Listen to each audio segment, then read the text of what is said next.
After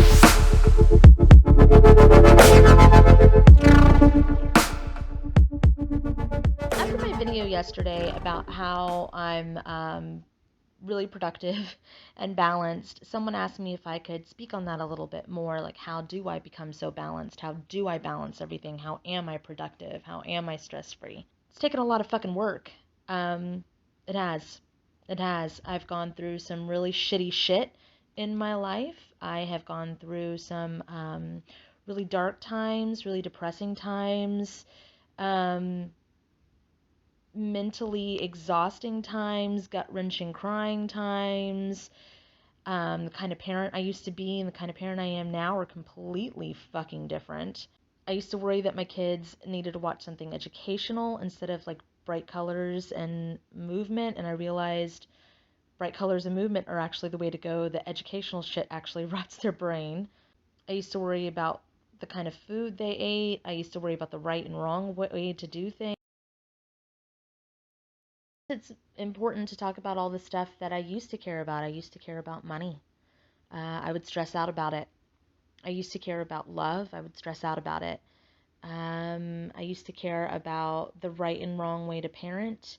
I used to worry about the right and wrong way of, um, based off of religion, what was evil, what was good. Um,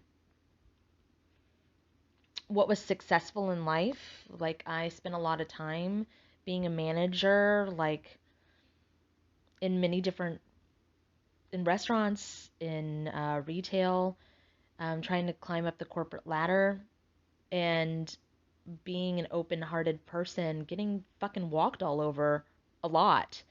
Not having the proper boundaries for myself because I wanted to prove myself.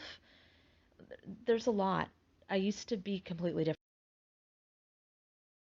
I used to really be worried about what my family and friends would think of me. But of course, that stems back to what's right and wrong. This perception that I had inside myself of programming. It's programming. It teaches you everything we watch, everything we experience, even movies that like talk about, you know, these people that are homeless, and it tugs at your heartstrings. It's a fear. It's fear programming to the point where you feel like you have to be part of the system so that you don't become homeless. Shit, even cartoons tell your kids that broccoli's disgusting. The programming is deep. It's so deep that it's ridiculous. And it's all bullshit. I started healing all of this stuff, all the stuff that we're all, each and every one of us, are programmed with. Some people aren't susceptible to the programming, and that's amazing, but the programming's still out there, even on small levels. And it's all fear. It's all fear based. Anything that you're afraid of happening is something that you need to break free of. I started healing past lives. Like, if I hated passive aggressive behavior, so I healed the root of that so that I wouldn't have to find a coping mechanism to where I didn't have to deal with passive aggressive behavior. I actually healed it to the point where I don't give a fuck if you're passive aggressive. It doesn't bother me. Root life of failure. Well, now I'm not afraid of failure. I've healed exactly why I was so afraid of failure. It's because something happened in my soul where I failed heavily. Heal it, and then I understand it, and then now I'm not afraid of failure. This goes for every aspect of my life. Heal it so it doesn't affect me anymore. So for the basic day-to-day shit, sometimes I cook a full meal for my kids for dinner. Sometimes I fucking don't. Sometimes I buy really easy shit to make, like store-bought chicken salad. Or I'll buy fast food. I don't give a fuck. My kids, my cabinet has chips. It has Snickers ice cream bar in the freezer. There's sodas. I used to care about this stuff. I would only do sweets on the weekend. I was a little bit strict about it. Now I don't give a fuck. Unless it's like 8:30 at night, and then it's like, dude, no. Why do you need a soda right now or you're about to go to bed? Like, come on, man. Think about it. I don't look at the dietary substance of anything. I don't try to eat a certain way. Um, I don't make my kids eat a certain way. If they're not in the mood for something, then fucking don't eat it. I don't care. Eat something else. I don't give a shit. I have 3 kids and I'm a single mom. I give each of them at least 15 minutes of one-on-one time. Um, where it's just me and them having conversations, talking about whatever. No subject is taboo. We talk about fucking everything, anything. My kids can cuss if they want to. I used to be big on that. That's actually taken me years to get to a point where I'm okay with it because I know that they have the ability to turn it off so that they don't get in trouble. And if they get in trouble, they'll learn that person is an idiot and they can't cuss around that person because that person has a stick up their ass and is trying to get them in trouble. So they have to learn that themselves. You're responsible for your own actions. It's kind of life, you know? They each get one-on-one time with each other if they want to too. And then also if they want alone time, fucking have alone time. In front of a fucking screen, go for it. Drawing in your room, go for it. Video chatting with your friends, go for it. Fight with their dads about anything either. I don't have it legally set up to where they have to pay child support, but each of them pay half of the daycare or after school care or whatever the case may be, or clothes or whatever. I know holidays. I don't really care that much about holidays. The older two, their dad does, so they have a choice. They can stay with me or go with him. It doesn't fucking matter to me. I don't care. What's the point of fighting? Sometimes I actually hang out with him on the holidays because why not? That kind of stuff doesn't matter either. So that's a lot of stress that's gone from my life is simply because I have open communication with the dads in my life. And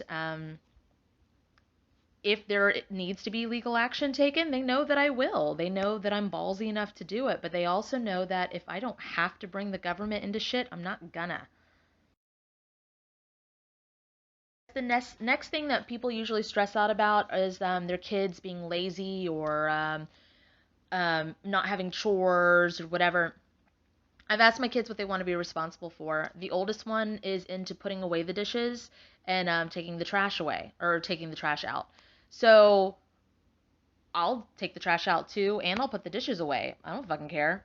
So I'll let her know, hey man, I did the trash last time. Or like, which do you want to do? Do you want to do the dishes or would you like to do the trash? And they're like, oh, both, but can I do one today and one tomorrow? Sure, I don't fucking care. That sounds great. Thanks, man.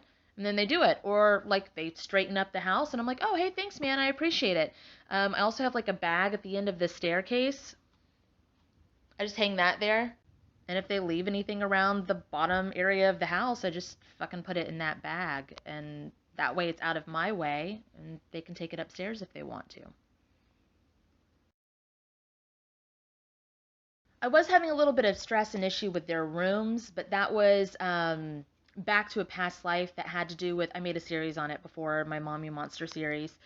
And in this life, it was a respect issue, and I knew that it was a respect issue because every time I got mad, I would say the lack of respect. And that was just a clear indicator to me that there was a past life I needed to heal with the respect issue. So now their room's a pretty fucking messy place, but I don't have to go in there. That's their space. You know what I mean? Like, I'll make note of it and I'll just be like, ugh, really, dude? Really? This place is fucking nasty. Like, I do stuff like that to them.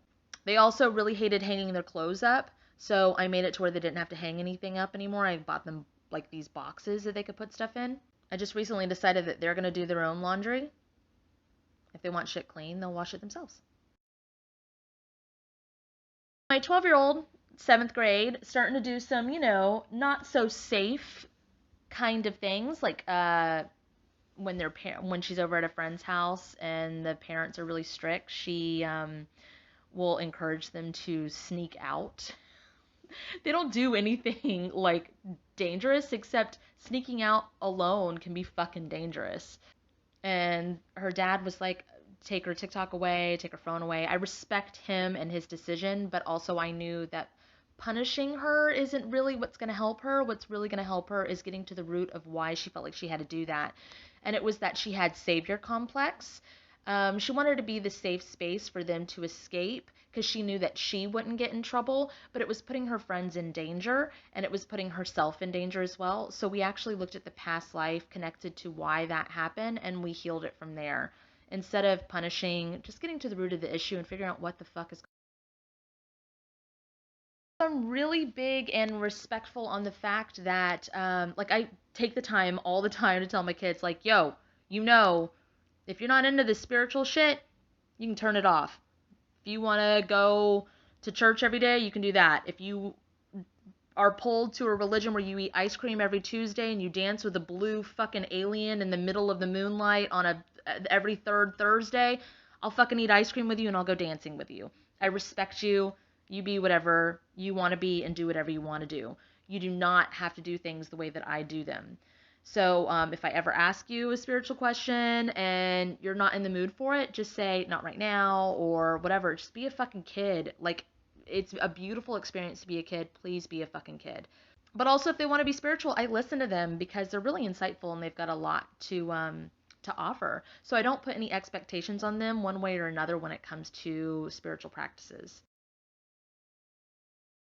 My 12-year-old is part of the LGBTQ plus community. Um, she's actually changed her identification a couple of times. And first she thought she was bisexual. Then she felt like she was a lesbian. But then some of the gender born females were transitioned or felt like they were actually male inside. And so she didn't feel comfortable calling herself a lesbian because she respected the fact that they were male. So she changed it to pansexual. Hey, it's 11:11. I let her know that labels don't matter. People are people unless the label matters to you. And in that aspect, I think it's very insightful and wonderful that she cares about other people's labels and respects them. So I'm cool with that. When it comes to finances, I used to stress out about it a lot. My ex-husband was someone who worried about finances a lot. So I ended up worrying about finances a lot and working and working and working and working and working and working and never catching up, paying things late. So I started to pay things early. That was a big thing. First one thing early, then two things early, then three things early. And once that pressure is off of you, then that helps quite a bit. Knowing your own worth is very important. Not settling for less than what you deserve. And also giving the energy away. Giving the energy away, giving the abundance away brings a lot more in because you're telling the universe that you're not afraid. You're not afraid of finances. No matter what, I always have a place to lay my head, food to eat, clothes on my back, even if it was in a car. When it comes to my kids' manners, I've never forced them to say, I'm sorry.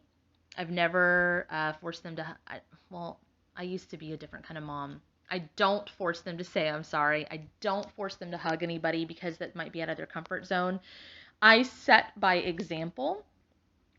I open the doors for people. I say thank you. I'm appreciative of stuff. I compliment people. I compliment strangers. I offer people at the register if they want a snack or a drink. My kids, your kids, will pick up your mannerisms and how people interact with you based on your mannerisms on their own. They're fucking smart. They're going to pick it up on their own. I don't force them to be polite. They don't have to be. They don't have to be. They're their own individual person. And so if it reflects back on me like I'm a bad parent, well, then you're a judgy asshole. So I don't know if this is worth a 15-part series, to be honest. But you wanted to know how I keep balanced, and it's pretty simple. Heal myself. Stop giving power away to what he said, she said. Stop giving power away to the programming. Step into myself. And allow my kids to be humans.